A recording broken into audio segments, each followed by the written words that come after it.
Hi, and welcome to my channel. This is the first video I've ever made for public consumption, but after watching Game of Thrones Season 8, Episode 3, I feel I have to discuss my absolute disappointment in what is supposed to be one of the biggest story arcs of the entire franchise. As the video title suggests, it's all about the Night King. For those who are completely unaware of who the Night King is, and it's hard to believe that someone who has no interest in the Game of Thrones series or books will be watching this, let's recap for a moment. For starters, the Night King is a character that, at least as of yet, is not depicted in George R.R. Martin's books. It appears that this character is the sole creation of the writers of Game of Thrones HBO series. There are probably a few reasons why this decision was made. First is that in the series of books, the Others, or White Walkers, are a mysterious force of undead that wander beyond the Wall and pose a direct threat to mankind.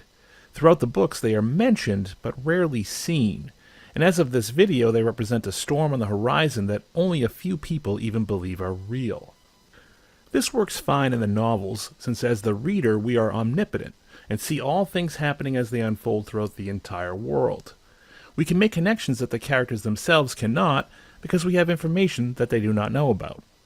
But making a TV show is quite different. Unless you are prepared to fill your show with lengthy and boring exposition or direct narration, generally you keep things mysterious and hidden so that you can surprise your viewers with a big reveal or payoff later on. The Game of Thrones HBO series has masterfully crafted the books into a viewable experience for 8 years. Doing so has been a monumental effort and success overall. In translating the books to an on-screen story that is both coherent and entertaining, the writers had to make various story decisions so that an average viewer could digest the sweeping epic over many years. In order to achieve this, many characters from the novels have been cut or combined. And so comes the Night King. Unlike other characters that are an amalgamation of several characters in the books, the Night King is a direct creation. The writers probably felt that the nebulous threat of the White Walkers needed a face or physical manifestation beyond a mindless undead horde. This gives the threat life and embodies its presence. However, the creation of a new character that is not part of the books presents a new problem. How does this character fit into the narrative as a whole? What is the character's motivation? Why do they exist? What part do they play that is an advancement of the story? Up until Season 8, Episode 3 of Game of Thrones, the Night King remained wrapped in a mystery. Some information was revealed about him throughout the series. He was a creation of the Children of the Forest in their war against the First Men. He accepted a tribute of newborn male children from Craster, but largely his motivation was unknown. There were illusions of a connection between him and Bran. Some industrious people from online communities made connections between the Night King and a character of Game of Thrones lore called the Night's King, and believed there was some reveal awaiting viewers about this history. Furthermore, many other videos and commentators have noted that George R.R. Martin has been quoted as specifically saying that he does not like evil characters that are evil just for the sake of being evil, and his story thus far has supported this. Even the despicable Ramsay Bolton, formerly Snow, had an understandable, albeit flawed, motivation. He so wished to be legitimized as a Bolton that he flayed men as his house sigil depicted, in an effort to legitimize himself, even if no one else would. Ultimately, this worked out for Ramsay, as he was finally legitimized as a true son of Roose. This is exactly why the Night King's story is such an epic letdown. In the end, there was no big revelation about his existence. He was, in fact, evil for the sake of being evil. His sole motivation was to destroy the world of men. This and other factors have led to fairly robust criticism of what should have been a penultimate episode of the Game of Thrones. It is filled with mesmerizing scenes of battle and sacrifice, jaw-dropping moments of anxiety as the dead swarm the castle and at times even fall from the sky like rain. But the simplistic and predictable death of the Night King and all of his thralls dampens the spirit of the story. Nothing is revealed. In Episode 2 of Season 8, the characters muse that killing the Night King, a persona of which they have no in-depth knowledge, will kill all his followers. And this is proved 100% true. A lucky guess, I suppose. Toward the end of Episode 3, the Night King stands over Bran menacingly, a moment usually reserved for the villain to reveal his intentions. But then Arya Stark drops from above and kills him, shattering him and the entire story arc into a million pieces. Yes, the heroes have saved the world. Yes, now they can focus on Cersei and the Golden Company. But wouldn't the characters of the story themselves have some serious questions about what just happened? Look at the epic amount of sacrifice it took to get here. Look at the mountains of dead. What was it all for? Why did it happen? Who was this Night King character? Hey Sam, good guess about the Dragonfire not being able to kill him, even though it could kill all his followers.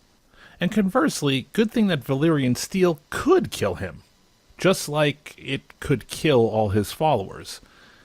In the end, it feels like the Night King did very little to advance the story, except killing a few relatively unimportant characters, and reducing the number of soldiers available for the war to come.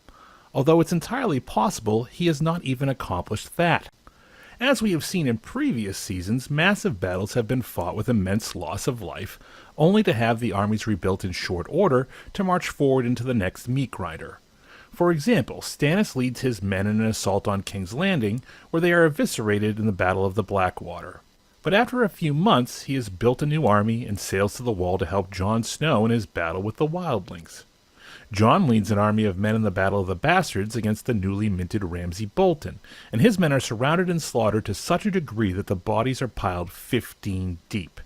He is ultimately saved by the Knights of the Vale, and a few months later, the army of the North is rebuilt, reinforced, and ready to fight the army of the Night King. The Lannisters, fresh off their annihilation of House Tyrell, are attacked by Daenerys and her dragons. The large portion of their forces and supplies are burned to a crisp.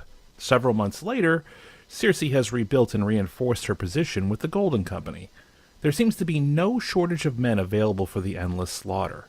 If in fact murdering a lot of men was all the Night King could muster, then why does his story exist at all? So far, the murder of men has filled the entire show and had very minimal impact on the main characters or story. Perhaps more will be revealed in the coming episodes, since there was very little dialogue in this episode and Bran went away for most of the show warged into a murder of crows.